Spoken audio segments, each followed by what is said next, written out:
Every story leaves something behind: a whisper, a shadow, a question that was never answered.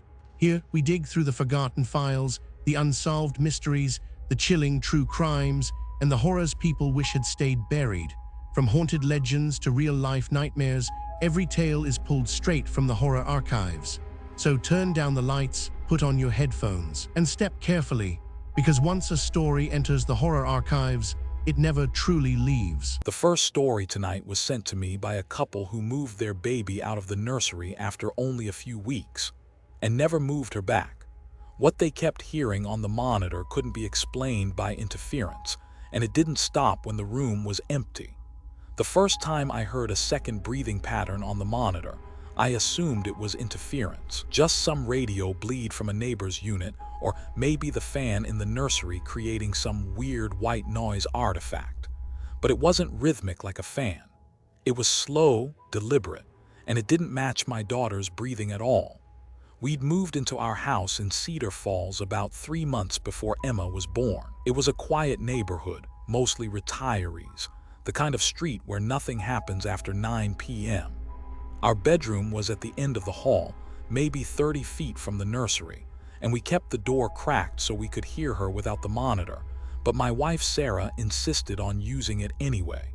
It was one of those audio-only units, the kind with the small receiver that clips to your waistband. Simple, no screen, just sound. Emma was about 4 months old when I first noticed it. I was lying in bed around 2 in the morning, unable to sleep, and I had the monitor on the nightstand turned up just enough to hear. Emma was doing her usual light sleeping sounds, the tiny sighs she made, the occasional rustle of her swaddle, but underneath that, barely audible, was another breath, longer, slower, deeper, like an adult standing very still and breathing through their nose. I got up and walked to the nursery. Emma was asleep. The room was empty. The window was locked. The closet had nothing in it but boxes of clothes she hadn't grown into yet.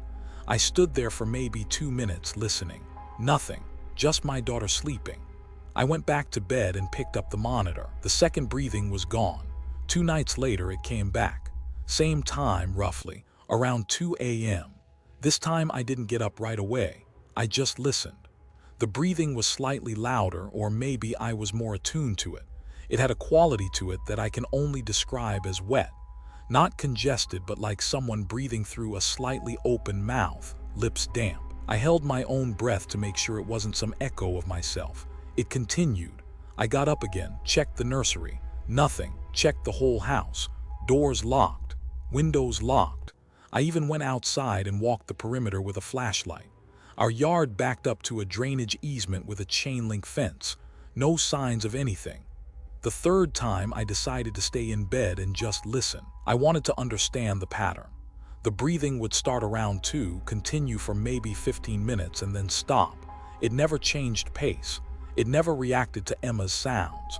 It was completely independent, like a separate person in the room, simply standing and breathing. I told Sarah about it. She listened one night and said she couldn't hear anything. I thought maybe I was losing it, but the next night she grabbed my arm at about 2:15 and whispered, "I hear it." We both lay there frozen, listening to our daughter sleep while something else breathed alongside her.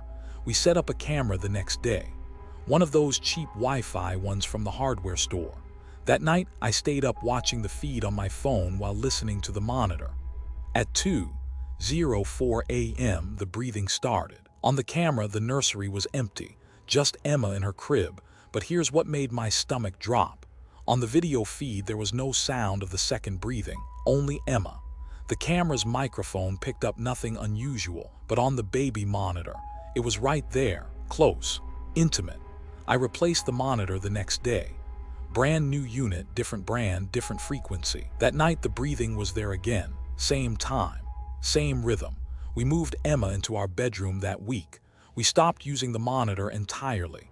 But one night, about a month later, I couldn't sleep and I made the mistake of turning on the old monitor, the one that was still set to transmit from the empty nursery. The breathing was still there, in the empty room, and this time faintly underneath it I could hear something else, a low, continuous humming like a lullaby sung with a closed mouth. I turned the monitor off and never turned it on again. We don't use that room for anything now. The door stays shut, something breathing in your child's room that only the baby monitor can hear. That one is hard to shake. But the next story goes further, because in this one, whatever was in the room, it spoke. This story was submitted by a father in Texas who recorded something on his baby monitor that he says he's only listened to twice. The voice on the recording knew his son's name, and it was patient. I need to be honest about something before I start. I've never told anyone the full version of this story because the full version makes me sound insane. But I have the screenshots, I have the saved footage, and I know what I saw.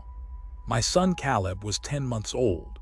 We lived in a rental duplex in Garland, Texas, one of those flat brick buildings with thin walls where you can hear your neighbor's TV if they turn it up past 6. The nursery was a converted office at the back of the unit, barely big enough for the crib and a changing table. We had a video baby monitor, one of the infant optics ones with a handheld screen. No Wi-Fi, no app, just a direct radio signal between the camera and the parent unit. I mention that because what happened can't be explained by someone hacking into a Wi-Fi baby monitor. It was a Thursday in November. My wife was working a night shift at the hospital. Caleb had gone down easy around 8. I was on the couch watching TV with the monitor next to me, the screen dim but visible. Around 10:30, I glanced at it and saw Caleb standing up in his crib, which he just started doing. He was holding the rail and staring at the corner of the room opposite the camera. I watched for a second, figured he'd fuss and lie back down. Then I heard a voice on the monitor. It was quiet, barely above a whisper, and it said, "Caleb." Just his name, spoken softly the way you'd say it to get a child's attention without startling them. I sat up. Caleb was still standing, still staring at that corner. The voice came again. "Caleb, come here." I was on my feet and down the hall in about 3 seconds. I threw the nursery door open and the room was dark and silent. Caleb was standing in his crib and he turned to look at me when I came in. His face was calm, not scared. He reached out his arms like he wanted to be picked up and I grabbed him. I checked the room.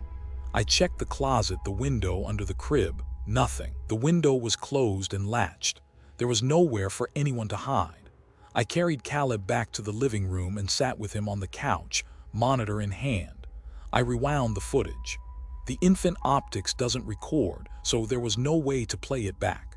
I was kicking myself for not having something that saved the clips.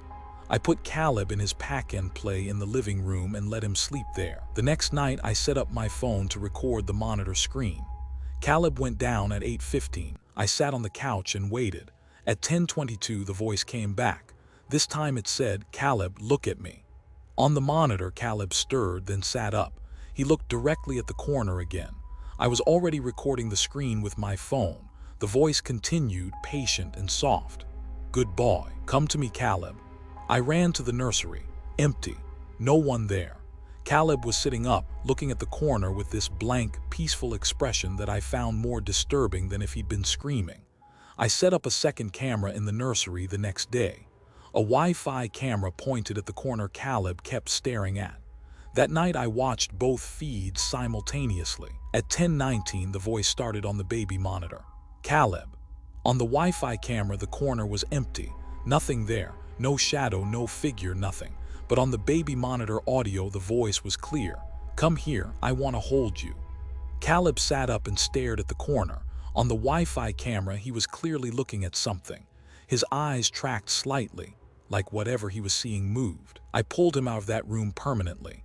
We broke the lease 2 weeks later. The landlord didn't argue when I told him why. He didn't seem surprised either.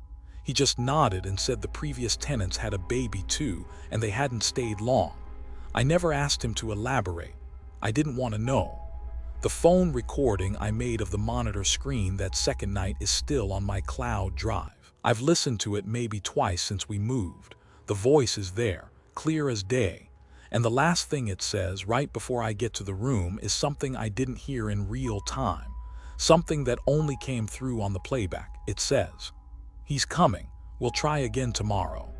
I still think about that landlord's expression when he said the previous tenants didn't stay long. The thing about that story is it leaves you wondering how many nights the voice tried before the father started listening. But this last story, this one is the worst I've received on this topic, because the person who sent it in discovered the horror wasn't just happening once. It had been happening every night for 6 weeks, and it knew it was being watched. The thing I keep coming back to, the thing that won't leave me alone, is how long it had been happening before I noticed. That's what keeps me up, not the night I finally saw it, the weeks before when I didn't. Our daughter Lily was 7 months old. My wife Jenna and I lived in a renovated farmhouse outside of Asheville, North Carolina. Nearest neighbor was a 1/4 mile through the woods. We had a video monitor, one of the ones with an app on your phone, and we also had a separate nanny cam on the bookshelf that recorded to a micro SD card. Jenna had set it up when we first brought Lily home, and honestly, we kind of forgot about it. It was just running in the background, recording in low-light mode whenever it detected motion. The night that changed everything was in January, freezing outside, wind coming through the trees so hard the house creaked. I was in bed watching the monitor app on my phone, just watching Lily sleep. At around 1:45 a.m., the infrared feed showed something I couldn't process at first. It looked like the wall behind the crib was slightly wrong, like a section of it was bulging forward. I stared at it, trying to figure out if it was a shadow or a trick of the infrared. Then the bulge moved, not like something pushing through the wall, like something that was already in the room and had been standing flush against the wall, slowly leaning forward. The shape separated from the wall and became a silhouette, a person, standing directly behind the crib, looking down at my daughter. I have never moved that fast in my life. I don't remember getting out of bed. I don't remember the hallway. I remember slamming the nursery door open and the room being empty. Lily was asleep. The wall was just a wall. The window was closed. I checked every inch of that room, nothing. I pulled up the app and rewound the feed. At 1:43 a.m. there it was, a figure standing against the wall, almost perfectly still, barely distinguishable from the wall itself because it wasn't moving, just standing there. Then the slight lean forward. Then I burst in and the figure is gone, not walking away, not ducking, just gone between frames. I showed Jenna. She didn't sleep that night, neither did I, but here's where it gets worse. The next morning I remembered the nanny cam, the one on the bookshelf that recorded to the SD card. I pulled the card and loaded it on my laptop, and I started going back through the motion-activated recordings. The figure was on 23 separate recordings, spanning 6 weeks. The earliest one was from early December. Lily is asleep, and there, against the wall, the shape is there, motionless for 12 minutes. Then it leans over the crib. It stays leaned over the crib for another 4 minutes. I could see enough in the infrared to tell it was looking at her. Its head was tilted downward.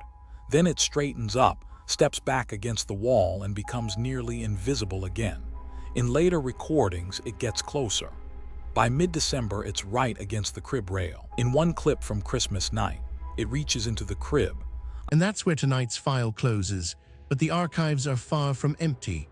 If you enjoyed this story, make sure to subscribe and join us as we uncover more horrors, mysteries, and true crimes hidden in the horror archives. Until next time, keep the lights low, keep listening, because you never know what story we'll uncover next.